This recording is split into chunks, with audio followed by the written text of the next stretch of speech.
മാത്രമല്ല police barricade മറികടന്ന് ക്യാമ്പസിനകത്ത് പ്രവേശിച്ച യൂത്ത് ലീഗ് പ്രവർത്തകർ ഇപ്പോൾ ക്യാമ്പസിനകത്ത് കുത്തിയിരുന്നു പ്രതിഷേധിക്കുകയാണ്. അവിടെ കുത്തിയിരുന്ന് മുദ്രാവാക്യങ്ങൾ ഉയർത്തുകയാണ്. പറയാനൊന്നേ ഉള്ളൂ, നിതിൻ രാജിന് നീതി വേണം എന്നാണ് അവർ ആവശ്യപ്പെടുന്നത്.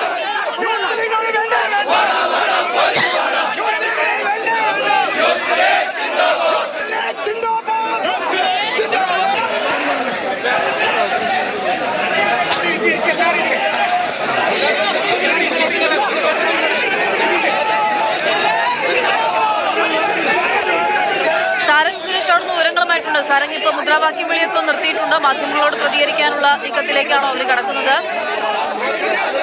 പിന്തിരിഞ്ഞു പോകാൻ തയ്യാറാകുന്നില്ല. അവരവിടെ കുത്തിയിരുന്ന് പ്രതിഷേധിക്കുന്ന ഘട്ടത്തിലേക്ക് കാര്യങ്ങൾ എത്തുന്നു.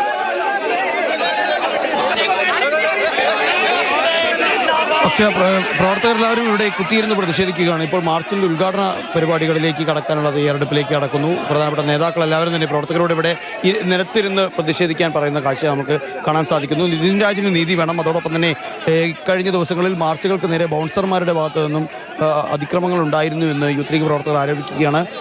ബൗൺസർമാർക്കെതിരെയും മാനേജ്മെന്റിനെതിരെയും ഇതേ രീതിയിൽ തന്നെ മുദ്രാവാക്യം ഉയർത്തുകയാണ്. പ്രവർത്തകർ വലിയ പ്രതിഷേധമുണ്ടാകുന്നു. ആരും ഇവിടെ നിന്ന് പിരിഞ്ഞു പോകേണ്ടതില്ല എന്ന് യൂത്ത് ലീഗിൻ്റെ മുതിർന്ന നേതാക്കളൊക്കെ തന്നെ പ്രവർത്തകരോട് പറയുന്ന കാഴ്ചയെ നമ്മൾ അല്പം മുൻപ് കണ്ടതാണ്.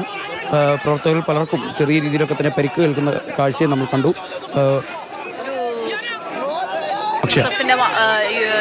യൂത്ത് ലീഗിന്റെ മാർച്ച് എന്നുള്ളൊരു ബാനർ അവരിപ്പോൾ ഉയർത്തിയിട്ടുണ്ട്. യൂത്ത് ലീഗിന്റെ പ്രതിഷേധമാണ് അഞ്ചരക്കണ്ടി ദന്തൽ മെഡിക്കൽ കോളേജിൽ നമ്മൾ കണ്ടുകൊണ്ടിരിക്കുന്നത്.